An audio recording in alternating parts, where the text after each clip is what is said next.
Hey guys, welcome back to my channel PS with Nidhi and I am your political science mentor Nidhi। और आज जिस topic के साथ हम आए हैं दैट इज़ प्रियम्बल, भारत का प्रस्तावना। ओके, प्रियम्बल जिसे हम हिंदी में प्रस्तावना भी कहते हैं, वो कुछ इस तरीके का है। We the people of India से स्टार्ट होता है। ये हमारे संविधान, हमारे कॉन्स्टिट्यूशन के फर्स्ट पेज में मेंशन्ड है। अगर हम इसे एक बेसिक लैंग्वेज में समझे तो प्रियम्बल क्या है, तो प्रियम्बल एक समरी है हमारे पूरे कॉन्स्टिट्यूशन के। जो भी प्रिंसिपल्स हमारे कॉन्स्टिट्यूशन मेंशन है वो इस प्रियम्बल में एक शॉर्ट वे में दिए गए हैं जो कि हम क्लियरली समझ सकते हैं। ओके, इस प्रियम्बल में हमारे कॉन्स्टिट्यूशन के सारे प्रिंसिपल्स मेंशन्ड है, सोर्सेज ऑफ अथॉरिटी मेंशन है।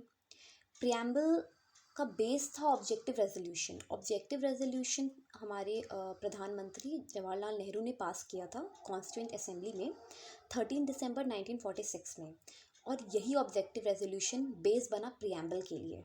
ओके, प्रियम्बल को हम अगर समझे तो एक आइडेंटिटी कार्ड है कॉन्स्टिट्यूशन की, एक इंट्रोडक्शन है कॉन्स्टिट्यूशन की, जिसमें पूरे कॉन्स्टिट्यूशन के प्रिंसिपल्स को एक समराइज वे में दिया गया है।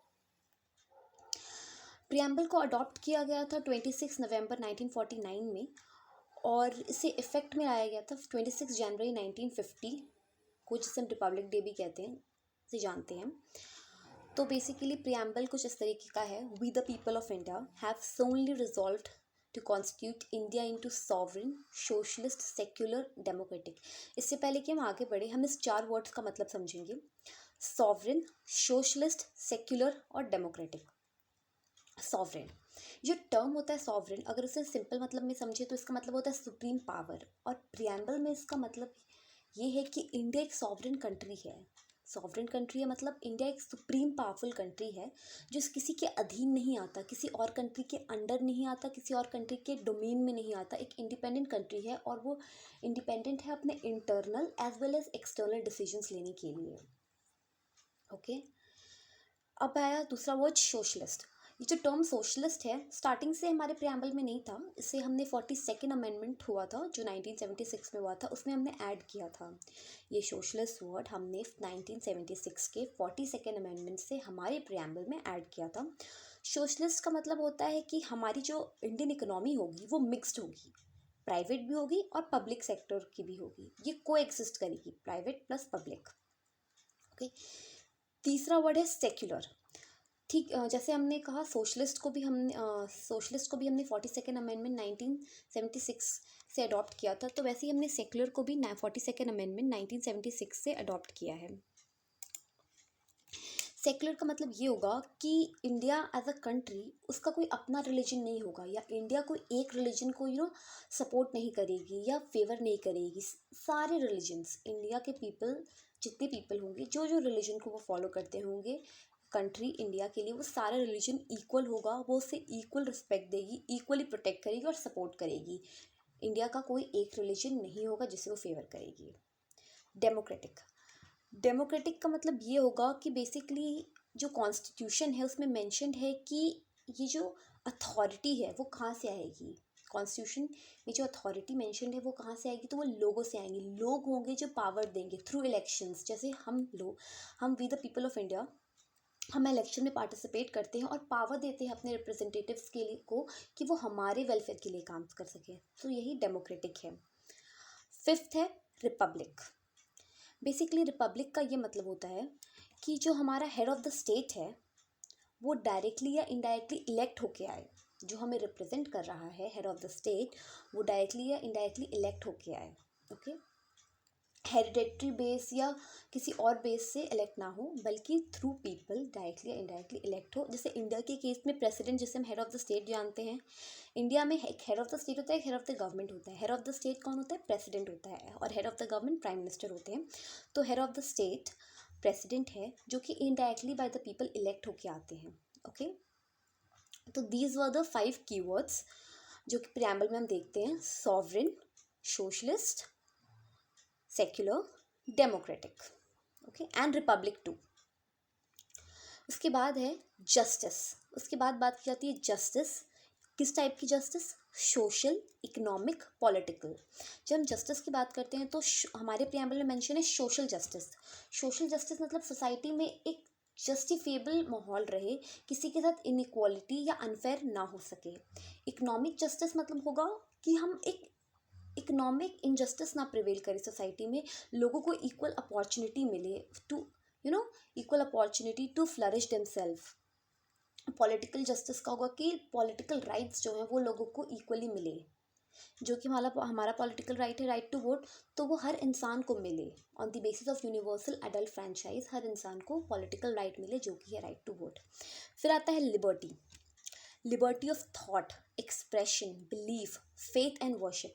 जब हम लिबर्टी ऑफ थॉट की बात करते हैं तो हमारे पास लिबर्टी है कि हम कुछ सोच सकें और एक्सप्रेस कर सकें। हमारे दिमाग में जो बात है, हम जो सोचते हैं वो हम एक्सप्रेस कर सकें। इसमें हमारे कोई रोक नहीं है कि हम ये नहीं बोल सकते हैं। Being a democratic country India, हमें ये पावर है, हमें ये लिबर्टी है, more than power it is a liberty, कि हम अपने थॉट्स रख सकें और उसे एक्सप्रेस कर सकें। Liberty of belief, faith and worship, हमें ये लिबर्टी है कि हम अपने बिलीफ रख सकें, किसी भी रिलीजन को वर्शिप कर सके, फेथ कर सके, स्टेट इसमें इंटरफेयर नहीं करेगी। उसके थर्ड है equality of status and of opportunity. जब हम equality of status and of opportunity की बात करते हैं तो स्टेटस एज इन कि everyone has an equal status as a country. जब किसी के लिए वेलफेयर होगा तो हर इंसान समान होगा उसके लिए। और अपॉर्चुनिटी की जब हम बात करते हैं तो हर इंसान को इक्वल अपॉर्चुनिटी मिले, कोई ऐसा ना हो कि कोई हाईली प्रिविलेज्ड हो और किसी को अपॉर्चुनिटी, ठीक है। तो equality of status and of opportunity and to promote among them all, सारे लोगों में। अब आती है फेटर्निटी। फेटर्निटी को हम एक वर्ड में समझे तो जिसे हम भाईचारा या ब्रदरहुड कहते हैं, वही है fraternity. Fraternity is assuring of dignity of individual and unity of integrity of all of the nation. Basically सारे इंडिविजुअल्स में एक डिग्निटी, सारे इंडिविजुअल को एक डिग्निफाइड लाइफ मिले, एक डिग्निटी मिले उनको, और वो यूनिटी और इंटीग्रिटी के साथ रहें। कोई भी इंसान सुपीरियर या सबॉर्डिनेट ना हो, एवरीवन इज़ इक्वल, और उनको एक डिग्निफाइड लाइफ मिले और एक यूनिटी के साथ वो सर्वाइव करें।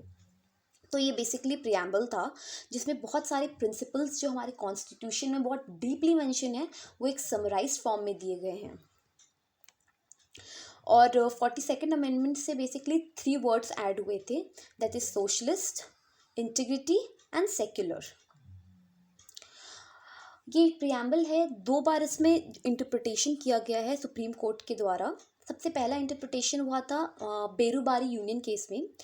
बेरूबारी यूनियन केस में क्या हुआ था, सुप्रीम कोर्ट ने बताया था कि preamble is not a part of the constitution. Supreme court का ऐसा मानना था कि प्रियम्बल जो प्रस्तावना है वो संविधान का पार्ट नहीं है। वेरएज उसके बाद उसने एक और जजमेंट दिया था जिसे हम Keshavananda Bharati versus state of Kerala के केस के नाम से जानते हैं। उसमें सुप्रीम कोर्ट ने अपने जजमेंट को वापस से ओवरटर्न कर लिया और अब उनका मानना था कि preamble is the part of the constitution और उसे हम अमेंड कर सकते हैं। जैसे कि आर्टिकल 368 में अमेंडमेंट पावर्स दी गई है, उसी से अब केशव नंदा भारती केस के अकॉर्डिंग प्रियम्बल को कॉन्स्टिट्यूशन का पार्ट रखा गया और हम उसे अकॉर्डिंग टू आवर नीड्स जब ज़रूरत पड़े उसे अमेंडमेंट कर सकते हैं। तो ये 2 केसेस मेनली रिलेटेड है प्रियम्बल से, जिसमें सुप्रीम कोर्ट ने अपना इंटरप्रिटेशन दिया है और चेंजेस लाए हैं। और इसके बाद हमने देखा कि 42nd अमेंडमेंट से इसमें चेंजेस भी आए, इसमें ऐड किया गया 3 वर्ड्स, सोशलिस्ट, सेक्युलर और integrity. Well, that's it for today's video. I hope this video was very helpful for you. If it was helpful, do hit the like button, and if my channel helps you, do subscribe to my channel. Thank you. See you in the next video.